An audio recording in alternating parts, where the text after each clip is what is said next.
Hello बच्चों, कैसे हैं आप सभी बच्चों। आज इस वीडियो में हम आप लोगों को उदाहरण नंबर 12 से शुरू करेंगे।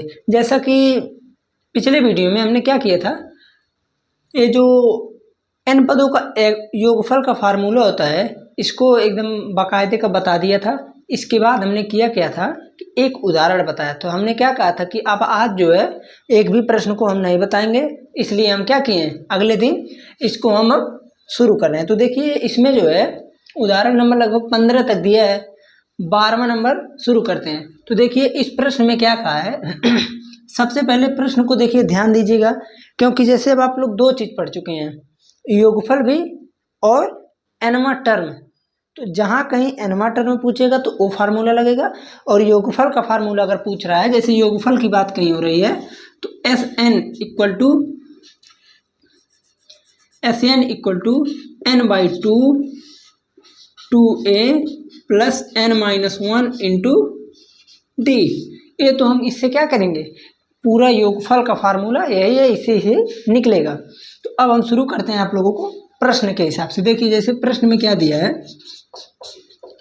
कह रहा कि यदि किसी एपी के प्रथम 14 पदों का योगफल 1050 है, तो प्रथम 14 पदों का योगफल, अगर शुरू में बताएं, अगर योगफल पूछ रहा है तो क्या ए वाला फार्मूला लगेगा, और वो भी कौन सा पूछ रहा है, 14 नंबर।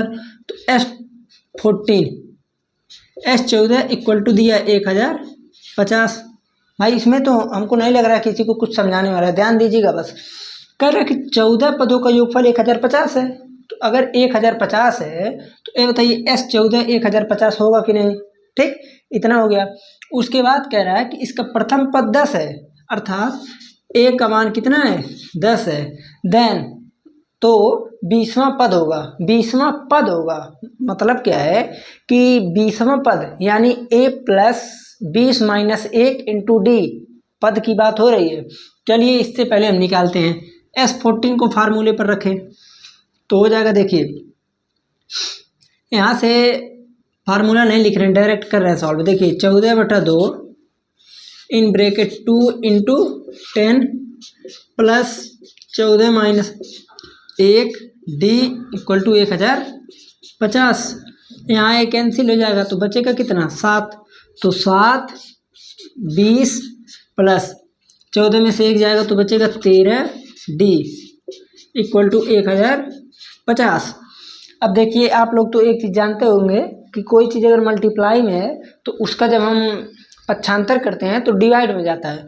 तो इस 7 को हम यहाँ पर लेते आएंगे, ठीक है ना। तो जब यहाँ पर लाएंगे तो हो जाएगा, देखिए 20 plus 13 D upon equal to 1050 upon 7। इसको काटेंगे तो 15 का पहाड़ा तो सबको याद होगा, 15 7 105 होता है।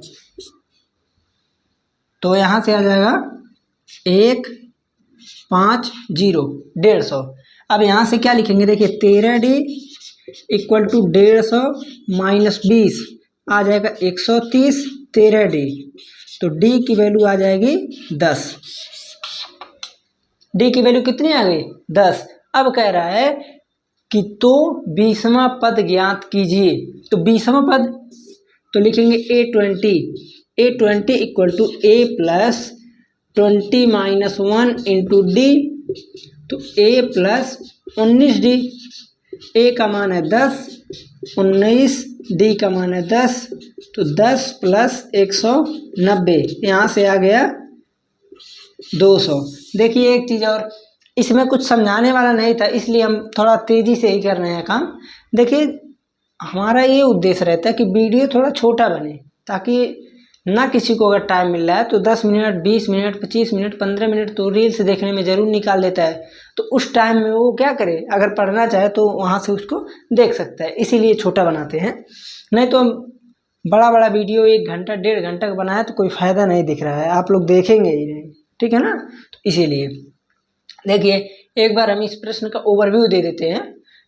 प्रश्न पूछा था कि एपी के प्रथम 14 पदों का योगफल 1050 है। अगर योगफल की बात हो रही है तो SN वाला फार्मूला लगेगा, यहाँ से फार्मूला लगाए। अगर इस फार्मूले पर रखने नहीं आ रहा है तो क्या कीजिए, आप लोग पहले पिछले वीडियो देखिएगा, क्योंकि जब इसमें रखने आएगा तो इसमें भी आ ही जाएगा, सब कुछ सेम है, n बढ़ गया है।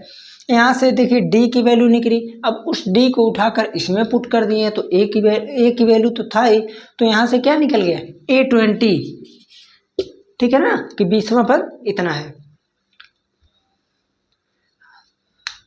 देखिए बच्चों अगला प्रश्न दिया है उदाहरण नंबर 13, कह रहा कि AP यानी समांतर श्रेणी अर्थमेटिक प्रोग्रेशन, कह रहा कि AP 24, 21, 18 डॉट डॉट के कितने पद लिए जाएं ताकि उसका योगफल 78 हो जाए, कि कितने पद लिए जाएं ताकि उनका योगफल 78 हो जाए। देखिए इसी तरह का एक प्रश्न हमने टर्म पे आधारित एक नहीं कई प्रश्न को कराया था और यहाँ पर योगफल वाला है, सब कुछ वही होगा, ध्यान दीजिएगा। जैसे यहाँ पर क्या है, यहाँ पर SN दे दिया है 78, हमको इस n की वैल्यू चाहिए, इस n को क्या करना है, फाइंड करना है। तो इसके लिए हमें क्या करना होगा, देखिए आप लोग इस टर्म को एक बार लिख सकते हैं, AP 24, 21, 18, तो यहाँ से हम कह सकते हैं सिंपली कि A का मान 24 और D का मान हो जाएगा 21 माइनस 24 इक्वल टू आ जाएगा -3। सबको इतना आता ही होगा। अब उसके जब आगे बढ़ेंगे तो आगे भाई सबको आता ही होगा। देखिए SN इक्वल टू 78, तो यहाँ से आएगा n/2 2 into A plus n-1 into D और इक्वल टू आ गया 78। यहाँ पर तो सिंप्लीफाई है, कुछ नहीं किए हम। अब इस 2 को ले जाएंगे इधर, तो यहाँ से आ जाएगा, देखिए n/2, यहाँ से आएगा 24 दूनी 48 प्लस, ध्यान दीजिए इस -3 का मल्टीप्लाई जब n में होगा तो यहाँ से क्या आएगा -3n प्लस का 3 इक्वल टू हो जाएगा 78। देखिए यहाँ ये 2 डिवाइड में है तो यहाँ जाएगा मल्टीप्लाई में होगा, तो इस 2 को हम यहाँ से हटाते हैं और इसे यहाँ लिखते हैं। तो यहाँ से क्या होगा, देखिए n -3n plus 51 equal to हो जाएगा, देखिए 80 दूना होता है 160, 160 में से 4 को घटा देंगे तो 156। अब करते हैं हम इसका मल्टीप्लाई, तो आ जाएगा -3n² plus 51n equal to 156। अब क्या करेंगे, इसको उधर ले जाएंगे तो आ जाएगा 3n² माइनस 51n प्लस 156। अब इसका खंड बनाना पड़ेगा अब हम लोगों को, ठीक है ना। अब इसका खंड कैसे बनेगा आप लोग इसको देखिए, जैसे हमने बताया था आप लोगों को, खंड बनाने के लिए हम बहुपद चैप्टर में बता चुके थे, ठीक है ना। देखिए बहुपद में तो हमने बता ही दिया था, लेकिन हम करेंगे क्या, जैसे हम ये सोच रहे हैं कि अब यहाँ पर जब पहुँच गए तो बता ही दे। हम जब चैप्टर को पढ़ा रहे थे तो हमने क्या कहा था कि ये चैप्टर जो बहुत इम्पॉर्टेंट, बहुत इम्पॉर्टेंट है। क्यों, क्योंकि देखिए इस प्रश्न को लगाएं, अगर आप लोगों को गुणनखंड नहीं आता है तो ये कैसे आएगा, नहीं आएगा। तो इसलिए गुणनखंड वाली वीडियो जरूर देखिएगा। अगर एक वीडियो आप लोगों मेरी वीडियो देख लेते हैं तो हमें एकदम पूर्ण विश्वास है कि आप लोगों को और कहीं भटकना ही नहीं पड़ेगा, ठीक है ना।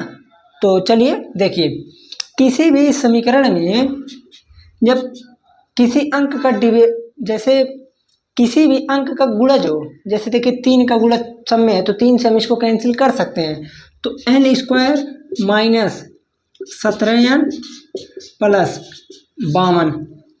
अब खंड इसका कितना बनेगा, 52 खंड है तो इसका बनेगा 13 और 4 का, तो यहाँ से हो जाएगा देखिए n² minus 13 plus 4 n plus 52, n² minus 13n minus 4n plus 52। n को क्या करेंगे कॉमन, तो n minus 13 minus 4 n minus 13, यहाँ से हो जाएगा n minus 4 n minus 13, n की वैल्यू आ जाएगी 4 और 13। देखिए आप लोग जब इसको देखेंगे तो यहाँ दिख रहा है कि 2 वैल्यू निकल रही है, 4 भी और 13 भी, तो अर्थात AP के, हाँ ठीक है, अर्थात AP के 2 मान संभव हैं। AP के कितने पद लिए जाए पूछ रहा है, तो चाहे आप 4 पद लीजिए चाहे आप 13 पद लीजिए, दोनों पर वैल्यू सही है। अब कैसे सही है इसको भी बता दे रहे हैं, चलिए देख ही लीजिए। जैसे देखिए, जब n का मान हम सिर्फ 4 लेंगे तो 24, 21, 18, 15 होगा ना, यहाँ तक हम पहुँच गए। तो यहाँ से क्या होगा, जब इसको जोड़ेंगे 15 तक, 21, 18, 24, 15 को जोड़ेंगे तो आ जाएगा आपका 78, ठीक है ना। और जब हम 13 टर्म को लेंगे तो देखिए कुछ टर्म माइनस में भी जाएगा, क्यों, क्योंकि d माइनस है, तो जब माइनस में भी जाएगा तो माइनस वाला कम और प्लस वाला अधिक होगा, तो दोनों को जोड़ने पर 78 आएगा, ठीक है ना। देखिए कल हमने एक उदाहरण में लगभग थोड़ा सा बताया था आप लोगों को कि माइनस में अगर आ जाए तो हम बोल दिए थे कि उसको लिख लीजिएगा, माइनस नहीं होता है। लेकिन हम बाद में सोचें कि जैसे अगर माइनस में ही पूरा टर्म हो, आप लोग भी सोचिएगा, जैसे अगर माइनस में ही पूरा टर्म हो तो क्या उसको जब जोड़ेंगे तो माइनस में ही तो आएगा। तो इसलिए हम ये कह देंगे कि अगर माइनस में आ रहा है तो क्या हुआ, वो माइनस में ही टर्म का योग होगा, ठीक है ना। तो आप लोग वहाँ से एक बार देख लीजिएगा, जो भी होगा आप लोग उसको कमेंट जरूर कीजिएगा, हम ताकि देखेंगे कि क्या सही था कि क्या था। तो अब देखिए ये था 13 नंबर। अब हम इसके आगे चलते हैं। चलने से पहले हम आप लोगों को एक चीज़ बता दें, अगर आप लोग इस चैनल पर पहली बार आए हैं तो चैनल को सब्सक्राइब जरूर कीजिए, और अगर आप लोग प्लेलिस्ट को फॉलो करते हुए आ रहे हैं तो हमें एकदम पूर्ण विश्वास है कि आप लोगों को कहीं और भटकने की आवश्यकता नहीं है। आप लोग को उतना प्रश्न हम बता दे रहे हैं कि जितना किसी भी प्रकार से कोई परेशानी नहीं होगी। अगर मान लीजिए आप लोग कोई अन्य बुक ट्राई करते हैं तो वहाँ से आप लोग हमको बस कमेंट में बता दीजिएगा कि हाँ हम ए बी प्रकाशन पढ़ते हैं या ए बी जो भी पढ़ते हैं, तो उस प्रश्न का जैसे जो प्रश्न डाउट में आ गया तो उस प्रश्न को अगर मेरे पास आप सेंड करते हैं किसी भी माध्यम से, तो हम उसको आपको तुरंत नहीं तो मान के चलिए 2 घंटा 4 घंटा जब भी देखेंगे तुरंत आपके पास सेंड करेंगे, ठीक है ना। चलते आगे प्रश्न देखिए, उदाहरण नंबर 14 दिया है कि निम्न को ज्ञात कीजिए। निम्न को क्यों कहा है, क्योंकि 2 प्रश्न है। पहला प्रश्न कह रहा है कि प्रथम 1000 धन पूर्णांक अगर दे दिया जाए 1, 2, 3, 4, 5, 6 इस तरह 1000 तक तो कितना होगा। और दूसरा कह रहा है n तक दे दिया जाए, मतलब ये हुआ, यानी हम कह सकते हैं कि अगर 1000 तक करना है और उसमें n तक दिया है, ध्यान दीजिएगा, इसमें 1000 तक इसमें n तक, हम चाहें तो इससे हम फार्मूला पुटअप कर सकते हैं।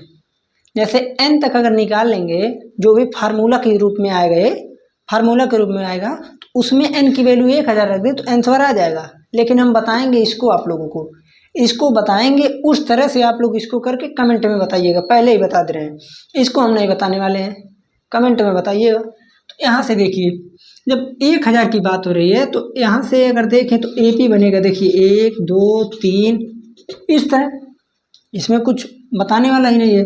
A का मान आएगा 1, D का मान आएगा 1, तो यहाँ से S 1000 की वैल्यू आ जाएगी n/2, 1000/2 2a plus n-1 into D, इतना हो गया। यहाँ से आ जाएगा देखिए 500 2 प्लस 999, 999 में 2 जोड़ेंगे तो आ जाएगा 500 और यहाँ पर हो जाएगा 1001। इतना तो लगभग सबको समझ में आ ही गया होगा, ठीक है ना। कैसे हुआ देखिए, 1, 2, 3, 4 पहले AP बना लिए, AP बनाने के बाद AD निकाल लिए, आसान ही है। A का मान 1, D का मान घटाएंगे तो 1 ही आएगा। S 1000 की जब वैल्यू निकालेंगे तो 1000/2 2a प्लस इतना, ठीक, यहाँ पर आ गए। अब 500 की जब मल्टीप्लाई करेंगे तो देखिए यहाँ से आएगा 500, फिर इस 500 का 1 में हो जाएगा तो 500 500 500 यही आएगा, ठीक है ना। वैसे आप लोग इसका मल्टीप्लाई एक बार कर लीजिएगा। जैसे देखिए हम आप लोगों को बता दें, जैसे 5 का 1 में करें तो 5, 0 में करें 0 0 5 00 बढ़ा दिए, ठीक है ना। तो आप लोग इस तरह से इसको कर दीजिएगा एन धन पूर्णांक वाले को कमेंट में। अगला एक उदाहरण और दिया 15 नंबर, तो बहुत ज़्यादा ही मतलब बहुत आसान प्रश्न है, तो इसलिए हम उसको छोड़ रहे हैं। तो कल से अगले लेक्चर में हम आप लोगों को प्रश्नावली 5.3 का वीडियो, ठीक है ना, प्रश्न का वीडियो बनाकर प्रोवाइड करूंगा। आप लोग देखिएगा ज़रूर। देखने के बाद जैसा भी वीडियो आप लोग कमेंट में ज़रूर बताइए। कमेंट में जैसा बताएंगे उसी हिसाब से हम अनुरूप कोई अन्य काम करेंगे।